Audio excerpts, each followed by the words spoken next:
This is how we do. And another one, can't stop, won't stop, like Young C and Neef. Man, Jaelen Phillips, right? This is one of the rare times when you hear about something and it actually comes to fruition on a trade front. Most of the time when you hear about something, that means it's already done, right? Or it won't come to fruition. Like the industry, right? Football is an industry, right? It's so secretive that when shit gets out, people panic. So nice to see that there was no panic on this one. It makes sense, right? To me, Myles Garrett didn't make that much sense, right? Giving up 3 1s and, you know what I'm saying, let's be real here.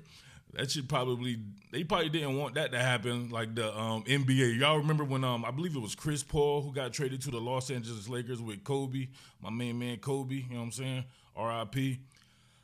You remember the NBA vetoed that shit? They're like, no, that ain't fair. That ain't fair, right? Myles Garrett to the Philadelphia Eagles would just be unfair. So having Jaelen Phillips, not to say that Jaelen Phillips is super inferior to Myles Garrett, he just doesn't have the production of Myles Garrett. He may have similar talents though, right? Similar frame.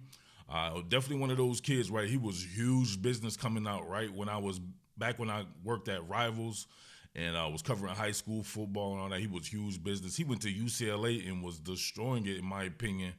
And then, you know what I mean, the injury bug cropped up on him, right? He actually retired. I remember covering USC and UCLA at a site. It was a dual site.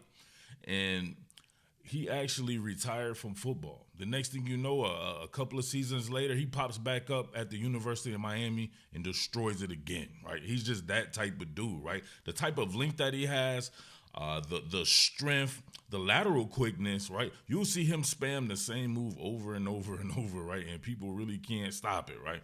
Well, let's put it this way, right? Traditionally, they have not been able to stop it, but, I mean, if you look at it, it's not like he's getting 15 sacks a year. I always thought that he should add a little bit more to his game from that repertoire, but he's got this outside-in move that I'll show you that's pretty hard for defenders to, or it's pretty hard as a defender for him to be blocked by an offensive lineman. So he's good against the run. Obviously, you know, he played for Fangio, and he knows the scheme, so he's a prototypical edge outside linebacker, and he has been doing that shit since I've known him. He's always been a stand-up linebacker. He can come out of the 4-point stance. He can do a lot of this shit, obviously, that we see because he played for Fangio. And to me, he instantly becomes premium, right? I want to see Nolan Smith come back. I think Jalix Hunt is definitely on the ascend. BG Brandon Graham in the building, Patrick Johnson. You know what I'm saying? I'm probably missing somebody doing this off the dome like that, but you get what I'm saying as far as the talent level goes at the edge position, and these are guys who are used to being linebackers. You have to defend the edge. We need that rushing defense to shoot up, right?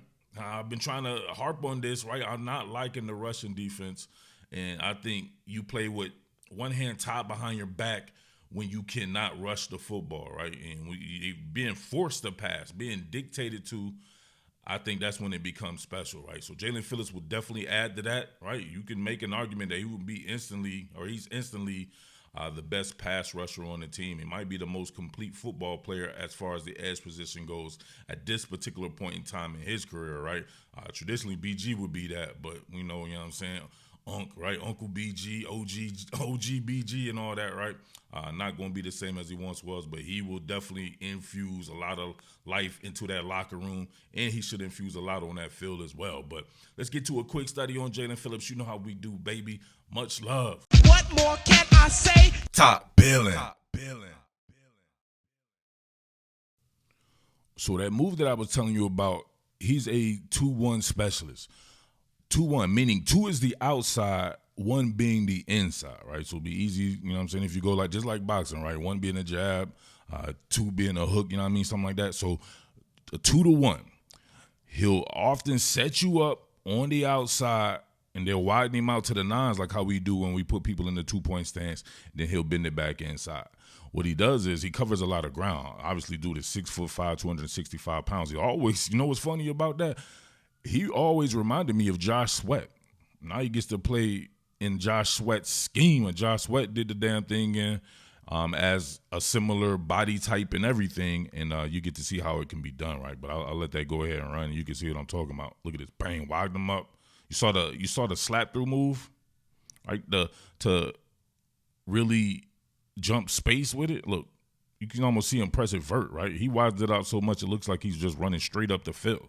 He wants to get you to widen out. He wants you to open that gate, right? So then he can swing through it and get back on the inside there. So oftentimes you can lose contain doing that though. But I mean, hey, who are we to tell him, bang, burp the baby right on the back, cleared up all that colic and gout and shit like that, and look at him, made him heavy-legged waist bend. He didn't even move anymore. Look at this, right? After that move hit, right, boom, with that gust of wind and all that shit, he stayed stationary, right? He was stuck in park. And then look at that, bang, getting him a sack on Bryce Young. Bang, fertilized, young bull. Man. In my time covering Jaylen Phillips, he does have a good bull rush. He doesn't often go to it, but when he does go to it, it's very impactful. But he definitely wants to beat you with athleticism more times than not. And more times than not, he will beat you with athleticism. Once again, 2-1. Widen them, get vert, bang, same deal, right? It's that burp the baby, right? On that swipe through. Same deal. Make it look like he's going vert right here. Stick that foot in the ground on the 2 action. I don't know why. It's the big action, I think, that draws a reaction from the tackles because you can see them oftentimes, right? Look at that. Look how stiff he is. Heavy-legged waist bending. The action takes a little bit of time to get into. It's almost like he lulls him to sleep. Then he explodes through, right? Cross-pollinating on that gap. Bang, burped him. Once again, got my man all out of sorts, out of whack right here, looking down at earth. And then look at this. Bang, uncovers from another hold, it looks like, and getting to Dylan Gabriel. Boom. He's got that shit mastered. You can definitely see how his 2-1 favors when we're talking about edge exchange and twists. You get the in here. He's running, right? He's running the pick action, right? He's the hammer with Jaelen Phillips coming through being the nail, but he's going to, of course, do his thing, right? 2-1. And then you can see him, right, get vert. I always thought of him as an all-temp agency worker, right? He's always going to be searching for work. See it right here? Bang. Got on the dude. It's not over, right? We still working, right? Action Jackson still holding the ball, so the play is still going. While it may not have worked smoothly initially, a lot of people would just stop and like, okay, it's over, whatever like that. Great job on the pick action here. Gets him one-on-one. Meets that inertia, right? We can see it right here. Making it almost like a two-way go. This is Lamar Jackson. Of course, he can get through any little, he's like water. He can get through any small crack. But you see him fight the hands and then give him half a man to where he can only read that back license plate number. And then look, holding them too. With them long arms of the law, look at him. The first responder right in on Lamar. Man, great play. Hey, this is his last game right there that he played on Thursday. Getting him a sack. Make sure he come over and do that shit right away. Let's get it, baby. Playing the run on the way to the passer. That is the Vic Fangio standard. And look at that. Once again, 2-1. Flat down the line of scrimmage. Getting him James Cook, who's quickly become possibly the best back in the league. James Cook be doing his thing, man. We see right here, once again, right? Hit him with the 2 to switch it to the inside right there, getting you to widen out. And then, of course, like I said before, you know what he's going to do. He's going to bend that back inside, but this time he runs flat down the line of scrimmage, playing the run on the way to the passer. Not just a pass rush specialist, he is a complete football player. Always has been. This is an impressive play from somebody who's 6'5", 265 pounds. As you see, he's not in the frame here. Remember, edge outside linebacker. He's still a linebacker. So they're in their base set, their base 34 set, and he's off the screen right here in coverage. But watch him break down in space and get somebody like Bryce Young, who's pretty tough to tackle in the open field. Look, Bryce going through his progressions, and look at that, tried to get him, and look at him break down and stop him in space. Look at that. That was tremendous, right? Following the tight end over, has to redirect, breaks down. You see that? You see that action right there coming to break down in space? A lot of people don't break down in space. They just lunge. He broke down in space and was able to corral him around the waist. And boom, stop him just short of the goal line. You get the motion man who's coming through on a cross formation block right there. And he'll meet that and then still make the play, right? Using that physicality. Bang! and look flat down the line of scrimmage, ruining their whole plan on that particular play and concept. Look at this. He's not scared. Boom. Damn, look at that. He almost sliced it. Look at this. It looked like the blocker was so scared, right? He didn't really give it at all. He didn't really square him up. And he's able to slice and then look right in on the running back, getting him a play at or behind the line of scrimmage. That was behind the line of scrimmage. All right, last one right here. You'll see him squeeze and then redirect. What that shows is, first and foremost, his FBI, his football intelligence. But you can also see the route that he takes right here to cover this, right? He was beaten initially, and then, boom, look at him. He's able to get ball out of bounds. Look at this, right? Squeeze down. Work 88 out the gate, right? So he's in a triple threat position, really. And then you can see the tight end, right? He's going down, but watch the route that he takes, right? Instead of trying to meet him right straight with it, he actually knows what's going on right here and is able to take more of an angle like this that allows for him to catch up very quickly. Look at that. You saw that? And then, boom, he starts it for a very short gain. When initially you would think that would have been a pretty big gainer, and maybe the guy could have caught the edge on it. But listen, I want to talk about this, right? I might make a different joint on it, right? But why does a move like this happen? Think about one of the guys that I didn't mention before, right? When I was talking about BG, Nolan Smith, Jalix Hunt, Patrick Johnson, these guys like that. Jahad Campbell actually started this last game at edge, right? And what did I say?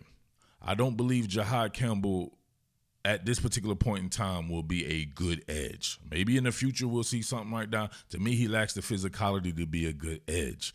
If he was doing his thing at the edge position, maybe they look somewhere else because, I mean, that would be his drawing right there. He would take over that position, slide in right there, and then you'll have a mix with him and those guys that I named there. But it's clear what they think of Jahad at the edge because then Bull didn't really play that much, right? I already said it before. He's not on the Kobe Dean's level as an off-ball linebacker at this particular point in time in his career. He's going to be a better cover guy than Kobe Dean, but it's not like Kobe Dean can't cover. He's made plays out in coverage as well. But it's not even close to me as far as being a plug backer and being able to make explosive plays at or behind the line of scrimmage. Jahad Campbell doesn't have that. So when people were saying move him to edge, you still have to go by the skill set. You can't just go by the name. I do believe Jahad Campbell does have a big future ahead of him, but right now that's just not the time. There are guys that are just better than him. So take it for what it's worth, right? You're going to play him over somebody like Jaelen Phillips, who's had 8.5 sacks in this league before, who fits the position, played the position, has had success at the position? I don't know. So I don't know what that does to Jahad Campbell. His play time decreased tremendously last game. And, so anybody out there saying I'm hating and all this goofy shit when I'm just covering football and I have a duty and responsibility to the public, right, to my viewing public, to tell them exactly what I see just so they're not surprised. So there's nobody who should have been surprised by his lack of playing time in his last game who've watched this channel. It's just football. It's not personal. I'm only covering football. I don't cover people's personal lives. I don't even talk about people's personal lives. I couldn't give a shit less about a football player if they're not on my TV screen. That's not me. That's not how I get down, right? I don't worship nobody. So with that being said, keep it locked right here. It's your boy, Top Billin, Murph Baldwin, coming at you as always. Much love to all my people out here in the Delaware Valley. Much love to everybody out here in the city of Philadelphia. Make sure you rep your neighborhood. We'll get back to that, man. Rep your neighborhood if you're listening to this that you currently live in the city of Philadelphia. Not if you used to live in Philly and all this, that you currently live in. If that doesn't apply to you, just don't do it, right? Your neighborhood, not your street and your block and all your cross-section and all that, right? Tell me your neighborhood, right? So shout-outs to Bulls out in Nicetown. Shout-outs to everybody out Strawberry Mansion, Fairmount Brewery Town, Spring Garden. Shout-outs to my beloved Kensington. We're in the building out here, me being a Kensington resident, Port Richmond in the building. Shout-outs to Northeast. Shout-outs to Frankfurt, Mayfair, all them boys to Coney, West Philly, Overbrook, Cobbs Creek. Big love to Southwest Philadelphia, Elmwood Park, Pascal neighborhood. All my guys out there, the B, South Philly, right? Grays Ferry, all them boys like that. Point Breeze, much love there. Uptown, Mount Airy. Shout outs, of course, to Germantown. Much love to Germantown. And you know how we do it, maybe even folks out in Center City, right? And big shout outs to Elton, Maryland, and Wilmington, Delaware, Christiana, Newark, all these places, man. You know how we get down. And as always, much love to the entire South Jersey. What more can I say? Top Billin.